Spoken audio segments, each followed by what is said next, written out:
Hello and welcome to another episode of the Monday Mile podcast.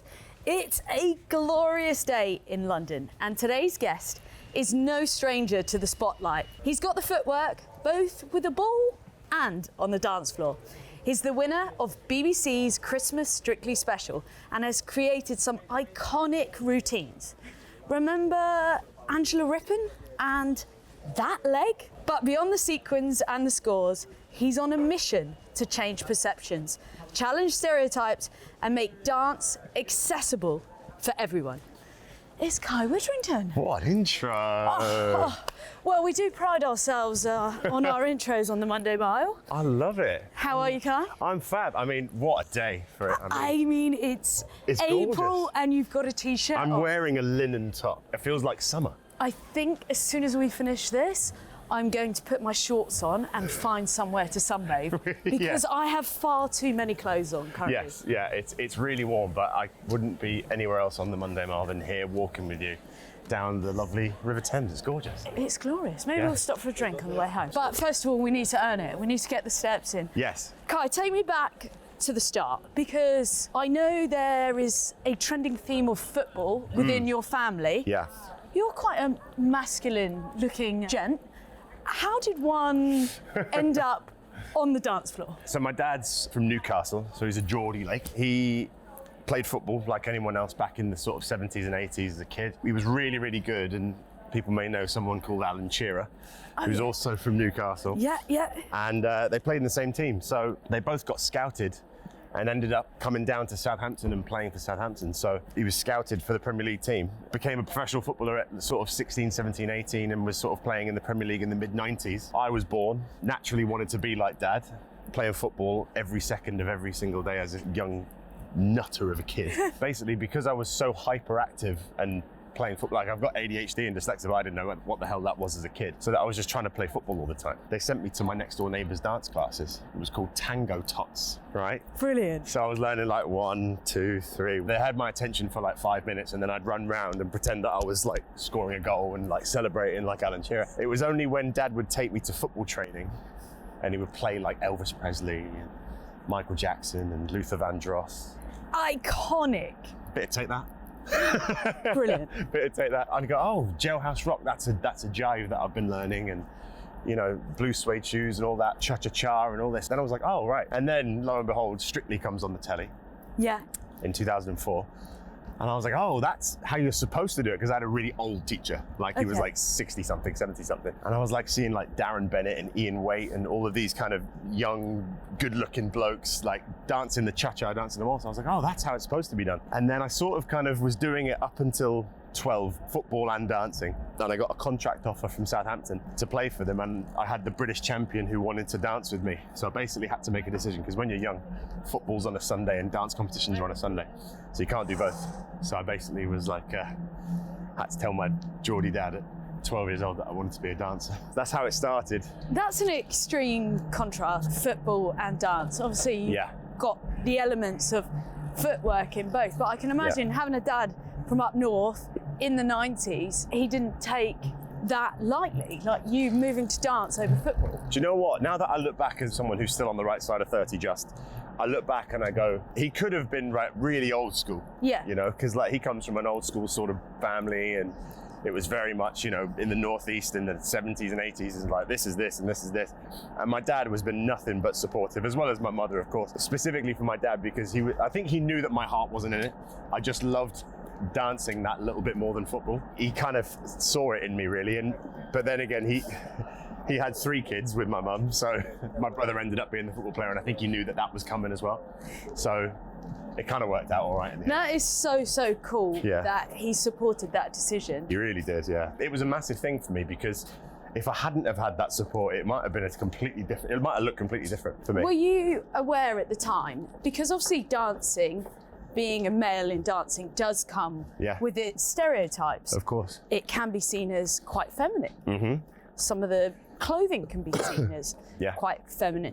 Yeah. Was there ever a period where you had to overcome those obstacles because you're definitely changing that perception now. It never fazed me that I wore sparkles. It never fazed me that I wore Cuban heels. It was just what you did when you danced. And I never saw dancing as a feminine thing because I watched the Strictly guys do it, and I was like, you don't look, you know, feminine or, you know, flamboyant. You know, you are flamboyant, but in the way you move, it kind of looks quite masculine. And I always kind of wanted masculine and sexy. Exactly. We can confirm. Yeah, exactly. So I kind of wanted to, as I said, it never really fazed me. I got ripped to shreds when I would come in on a Monday morning and I'd be fake tan from the day before, and oh, Terry's chocolate orange, and oh, you smell like a bourbon biscuit. I've been through all of it. And the thing is, when I decided to dance, I wasn't very good. So I was kind of like, if you imagine like top level, I was like very much at the bottom of like intermediate level. Like I wasn't very good, but my teachers said, no, you've got loads of potential, like knuckle down and keep going, and we'll find you a good partner. Because obviously you need a partner. By the time I was at the beginning of like year 7 in senior school, and then by the time I got to year 11 and was doing my exam, I'd won the world championship. So it was kind of, it was like a whole school all the way to the end of my year 11 was like a big journey for my dance career. So you wouldn't say it was something that you picked up naturally, but you loved it? Yeah, definitely. And do you know what it was? It was the music. The going to training and hearing the music and like doing my feet in the passenger seat of the car going 2, 3, cha-cha-cha. It was the music that kind of, it just made sense in my head. Maybe because of my dyslexia and ADHD or whatever, that it just kind of made sense for me in my brain. Yeah, I was, you know, that kid with a hairspray bottle in the front of the mirror doing, you know, all this and pretending I was Elvis Presley and then putting it into my actual dancing. So yeah, that's where I found the love for it, yeah. Does it still get you excited now when a tune like that pops? Absolutely. Yeah, I do. There's a stank face and you go, oh.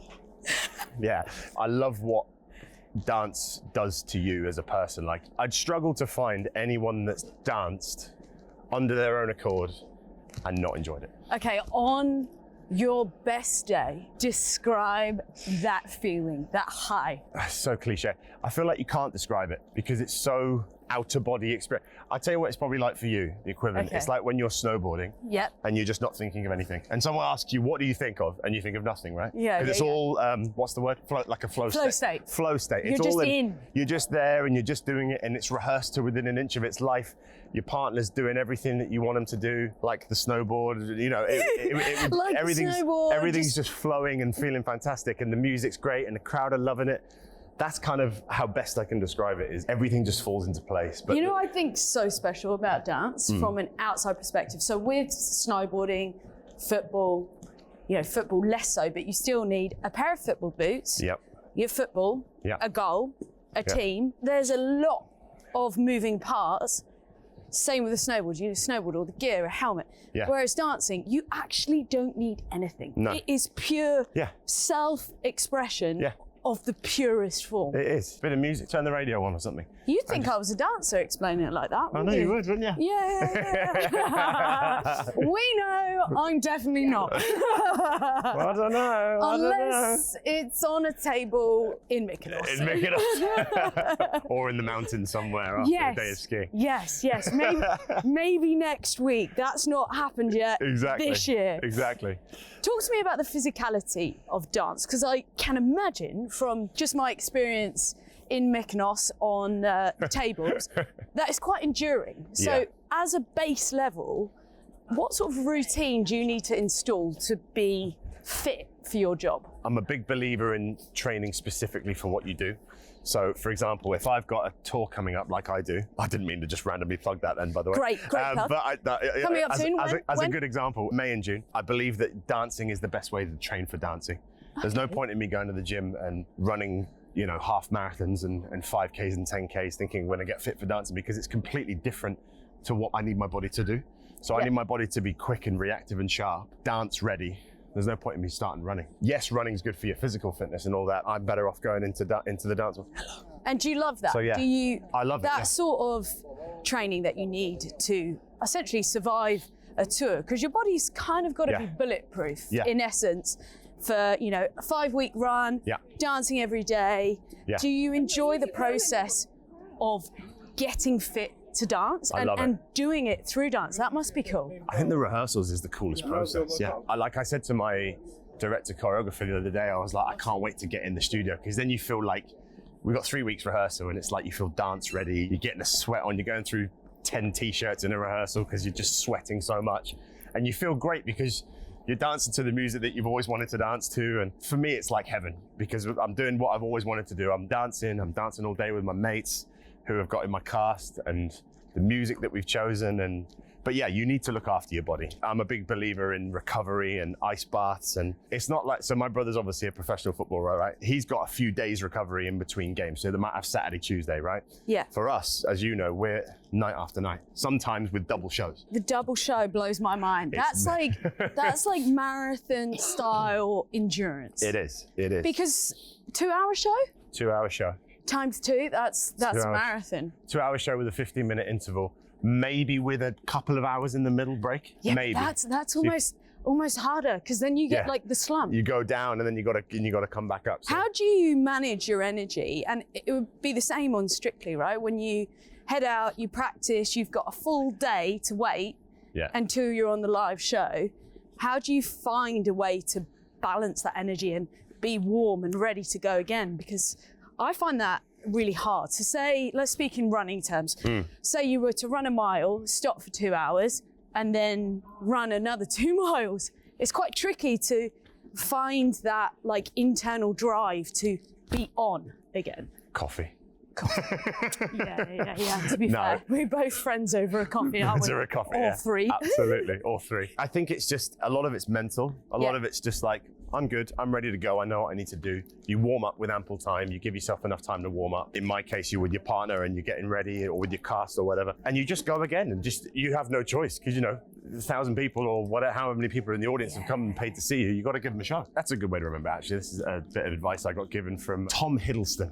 I'm going to drop a little name, Bob. Boom, as you do. He came to watch Strictly and I had a good chat with him, and I said, any advice? Because I'm a big fan of yours and da-da-da. He was like, always remember, the next audience that you perform to, they're seeing it for the first time. You only get a chance to make a good first impression once. That's so true. So that's great advice. That's strong. That's giving me like goosebumps that I can feel through my veins. Exactly. But it's not just dancing, that's everything. That's like the pressure of being on this podcast. Yeah. You can only leave your impression once, Kai. Exactly. So what can people expect from you on your first ever solo tour? The thing is, it's my first ever solo tour, like you said, so I want people to kind of get to know me and feel like they get to know the real me by the end of it. I was on Jeremy Vine the other day and he said something really interesting that we always say as pros, but it's interesting when someone else says it. It's like, you see them on Strictly, you see them on the telly, but you actually don't get to see them in the flesh. And you see how we all do when we watch dance and how amazing the dancing is in person. It's like when you go and watch a sports game and you go, oh my God, you can see it in person, how quick they're moving. Or if you watch Djokovic play tennis and you see it in person, you're like, oh my God. So that's kind of what the physicality. Exactly. And you want people to be there live and in the flesh and see it and experience it. And I want people to come away with hopefully having a positive experience. And we're going to be talking about a little bit what we've been talking about here, like my life, how I got into dancing, how I got into TV, my influences, my inspirations, and things I'm passionate about. And so it really is like a lovely little evening with Kai. Kind of, yeah, but with a few little dramatic moments here and there. I always say if I can make the audience laugh and cry in the space of 2 hours, then I've done my job. So I want to take them on a little bit of an emotional roller coaster. We got peaks and troughs. And troughs, yeah. Nice. Well, I look forward to it. Thank you. I'll have to come and find you somewhere. You will. Across your multitude of locations. Yeah. Now, we touched briefly on routine, being fit to dance. We can't neglect the fact that we've seen a little bit of a body transformation. Kai, 6 months ago, looked like a slightly different person to the gentleman I'm walking with today. Yeah. What's gone on and what's happened? It's one of those where I was so fit as a kid. Yeah. Right. I'm not ashamed to say that I was the guy in school that was the county champion of running, was the captain of the football team, swimmer, played everything, was good at everything, and I was so fit. And then I basically stopped dancing for a year when I was 18, and I kind of put a little bit of weight on, and it kind of never went. I couldn't get it off. Yeah. And I couldn't find a way to get it off after sort of last year, and I didn't get a partner on Strictly, so I had a bit of a reflection moment, and it was kind of the best thing that could have happened to me. There's a good little nugget for you. Setbacks are just setups for comebacks. Oh, wow. How's that for some inspiration? So sometimes you need a little reflection moment, and I kind of had a look in the mirror and I was like, yeah, I'm not really happy with this. And then the main thing I did was diet. I really just ate good, looked after what I was putting in my body basically. And I was like, you know what, I'm a dancer. I want to look like a dancer. I want to feel good in what I'm wearing. Like even what I'm wearing now, I probably wouldn't have worn this like 6 months ago because I'd have been like, no, I need to wear black. But it's about being comfortable in your own skin. And as a dancer, that's got to be so important because you 100%. guys half the time are wearing lycra half naked on national television. Exactly. You know, Vito and Nikita next to you, who are, you know, these lovely European ripped golden tan bodies. And, you know, you got this lanky English guy that needs to sort of keep up with them and look good. So you want to feel like you can give the best of yourself. The classic saying of what you put in, you get out of it, right? So if I work hard and work on looking good, because that essentially is what we do, is we try to look good. We move to music. That's basically what we do and try and look good while we're doing it. What was your secret to actually committing and getting that done? Because a lot of people listening to this podcast will be able to relate. It's something that everyone has or maybe once has struggled with. So making that decision and committing to that change is quite a big thing to do. The biggest thing for me, and it's kind of a bit, maybe it's a bit extreme, but I don't know. I took a photo of myself after a gym session in like September. Yeah.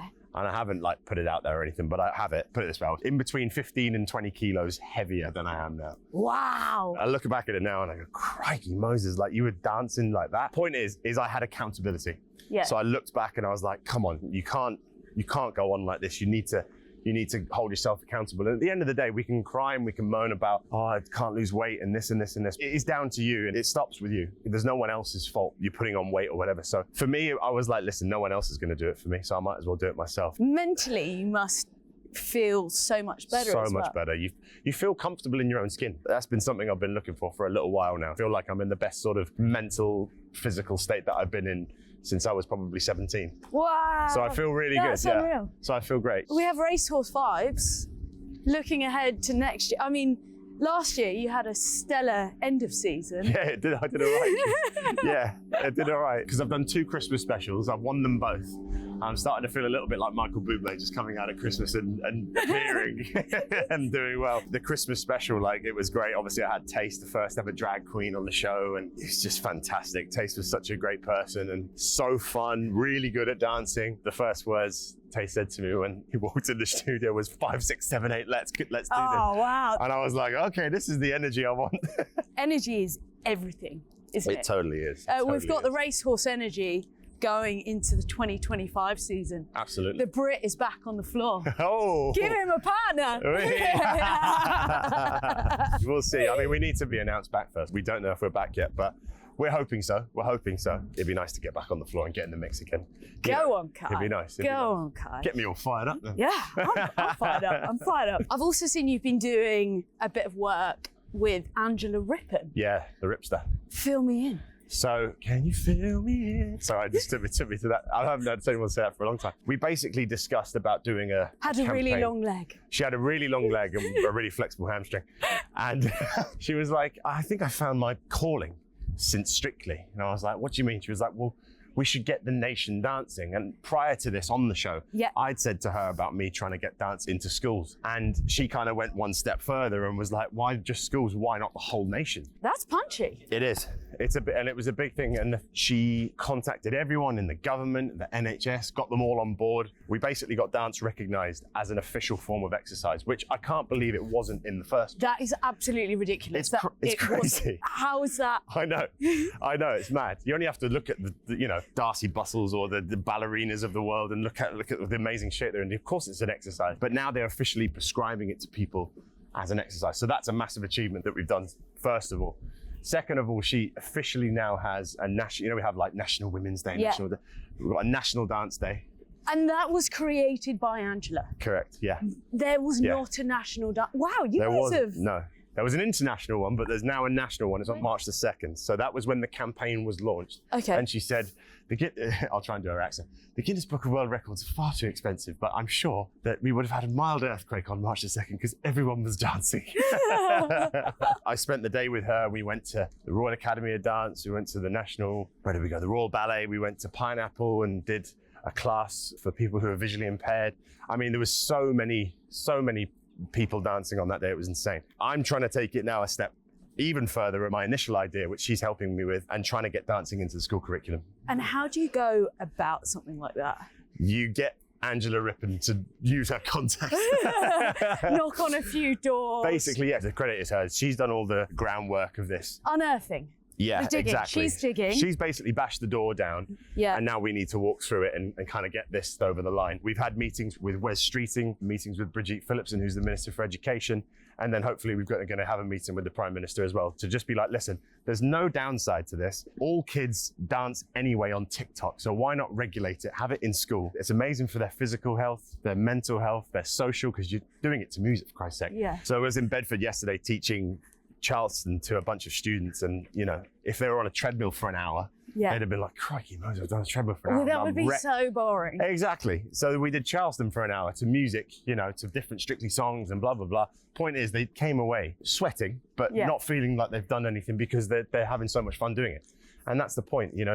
If you have a student that enjoys what they do, you're going to have a better student. If you've got someone, I remember being in maths and stuff, and I was like, God, it's just so uninspiring to me. But someone made it interesting later on in school, and I was like, oh, it's actually, if you make it fun, you can get more out of the student, especially someone who's got dyslexia or ADHD or learning difficulties. You're going to get a better student if you make it more interesting and fun. And dance is all of those things anyway. So I think there's just no downside. It sounds like a win-win situation, and something that can be implemented in not only just a fun but creative way as well. So it does give room for those with learning difficulties or lack of rhythm, in my case, to excel and understand music also. Mm-hmm. If I was to give you the opportunity to present in one line the reason why dance should be pitched and introduced to the UK government, what would you say? There is no downside. It's been proven and is constantly being proven to be the best form of exercise for all of your health. You're investing in your, as I would say, your well-being pension pot. It's a prevention thing, especially for people who are older. It's preventing them from getting dementia, Alzheimer's, Parkinson's. It's so good for your motor skills, for your brain, for your physical health, for your mental health. This is way more than one line, Kai. Sorry, I'm sorry. It's just a really long line. But basically, there's no downside. And we should get the nation dancing. We should get the kids dancing again. Love it. Yeah. Oh, I want to go dancing. That's excited me. You always dance. You can dance anywhere. Yeah, dance right anywhere. That was terrible, but yeah. We're a bit more like John Travolta in Saturday Night Fever walking down the road. Kai, after this, I know you're off to play a little golf. Yeah. Talk to me about life outside of dance. Well, it's what you just said. It's golf, basically. That's my life outside of dance. People, do paddle, which I like. I like paddle. We played paddle a couple of times. I just love golf. I love golf. What do you love about it? Because again, that is so different to dance. Yeah. But there's a fair few dancers that play golf. And it's one of those sports, a bit like paddle. It's like cool and trendy to golf. Yeah, it is. But you're not on trend golf. You are a golfer. Yeah. There's a difference. I've gone a step further and taken it a little bit more seriously. But I've got a YouTube channel with my brother called Wid Golf, and we're basically just having fun with it. But the reason why I love golf is just, as you just said, it's so different from what I do, and I think that's why I like it. You're outdoors. Yeah. You're in nature. You're whacking a ball around a field, yes, but as you've played golf as well, when you hit that one shot, it's like, oh, this is why I do it. But I'm kind of obsessed with the game. I come from a competitive family anyway, so there's a little bit of competition involved. I kind of love that aspect of it, but I also, the thing with golf is you're just competitive with yourself. You can't blame anyone else. You've got no dance partner to play. It's you, a golf club and a ball, and you got to put it in the hole. Do you almost like the simplicity in that? You're not relying on somebody else to perform as well, because I guess you've spent a large portion of your life growing up dancing with someone and relying on them and their ability and communication. But with golf, it's just you and the ball. Absolutely. And you get to play these amazing courses, but ultimately it is just you and the ball, and you got to practice and get better. And if you don't practice and get better, you're not going to get any better. Simple as that. It's like anything. I'm very fortunate. I have an uncle that lives in America, and I get to go there sometimes and play these amazing courses. And you're in the sun and you're in shorts and a t-shirt, and it's just lovely. I just love what the game is. You're constantly 18 times. There's a challenge put in front of you, different obstacles in the way, and you've got to try and overcome that. You've got to kind of, sort of navigate your way around and fix these problems as you go. And it's kind of like a little problem solving thing, I guess, if you think about it in that way. But I just love it. I love the social as well. I love playing with my mates, and it's just great fun. It's just really, really good fun. So that's what we try and do on the YouTube channel as well. We've had some good guests so far. We've had Justin Rose. No Pretty good starting guest. Wow, He was straight in. He was our first guest, which I was like, I think we peaked a bit early. But then we got Anton on. Brilliant. Anton de Beck, obviously, and we've got a few more coming. So Okay, cool. after you. We will keep an eye. Yes, keep an eye, Kai. Yeah, It's all happening. it is. But I love it. Kai, we are on the Monday Mile podcast, so we like to ask all of our guests what their relationship is like with Monday. Do you like Monday? Yeah, I do. It's a new opportunity for you to have a fresh start in the week, I think. I've always liked Mondays. In school, I hated it because I knew that school, No, the was worst is the Sunday night. Sunday night when you go, I haven't done my homework and Mrs. Such and Such is going to kill me. But no, I like it. I'm like, it's a new way to kind of, get the day started, get the week started. It sounds like, in general, you've got Monday dialed, but not every Monday is a great Monday, right? So on occasion, have you ever experienced a time where you've struggled to be inspired or motivated? And in that instance, how did you turn it around? It's interesting. Like a lot of the days I feel like sometimes in the mornings if I'm feeling really slumped and really like knackered from the day before or whatever, from dancing or whatever it may be. Sometimes I get up, the alarm goes and you snooze it again. And you're just in this sort of like 20-minute kind of slump period where you're like, oh God, I've got to get out of bed and I've got to have a shower because I'm running out of time and da-da-da. The best way I've found to kind of get out of that is literally go to your phone and put on a banging song. Oh, go on. Honestly, it works. I've been in a real God, really not feeling it today. And I whack on, coming out of my cage and I'll be doing just fine. And then all of a sudden I'm like, yeah, let's have the day. And then I'm like, and then I'm away. Genuinely, it works. Like Kings of Leon or whatever gets you going. Yeah. Like I genuinely just put on music, blast it. Don't get complaints from the neighbors. But that's a real thing for me that really just gets me going because you start singing, you start having a bit of a boogie, you're feeling yourself while you're brushing your teeth. And then all of a sudden you're out and you're away and you're in a better mood. So music for me is a big key to my life in terms of work, in terms of getting me going for things, getting me inspired and stuff like that. So, it is such a powerful tool to change a mood, to change the energy. It is. I needed to hear that, I reckon. It's a good one. You should try it. I've been putting the news on and I can tell you that doesn't inspire me to get out of bed. Yeah, and so that's the do's. The don'ts I would recommend are don't turn on the telly and don't sit on your couch. Or sit on your phone. Sit on your phone. Yeah, don't sit on your phone. Don't sit on the couch. You whack on BBC News or whatever, you want to watch Piers Morgan or whatever, you're in for trouble because you sit down and you go, Yeah, the slump. The slump. Got to get yourself going. Don't sit down. Exactly. Engine fired up. You've slept for 6, 7, 8 hours. You're enough. You don't need to sit down. Get up and get moving. Yeah. And lastly, Kai, if you could leave our listeners with a life motto or quote to inspire them to chase their dreams, what would it be? This is so cliche again. I love your little cliche bangers though. You've already given us 2 real strong ones. Okay, I'll try and leave you with a third. It can happen to anybody. Yeah. And it can be you if you put the work in. Nothing gets given to you. Sometimes the door won't be open. The door won't get open for you. You've got to bash the door down. Sometimes you've got to kind of go and work so hard, whatever job it may be, whatever you're trying to achieve in life. Have a mild obsession with what you're doing. Otherwise, you won't get anywhere. I guarantee you all 20 of the Strictly Pros on the show have always been obsessed with dancing, and that's why they're there. I would say you are capable of doing anything you want to if you work hard enough and if you want it enough. Wow. Kai Widdrington. That, I can confirm, was the 3rd banger. Pure inspiration and exactly what we all needed to hear this Monday morning. Kai, thank you so much for joining us here on the Monday Mile Walk and Talk podcast. Listeners, you know what to do. Do make sure you are subscribed. The audio drops every single Monday morning at 12 a.m. for the early risers. So get subscribed, tune in, and walk whilst you listen. Monday Mile listeners, it is a wrap.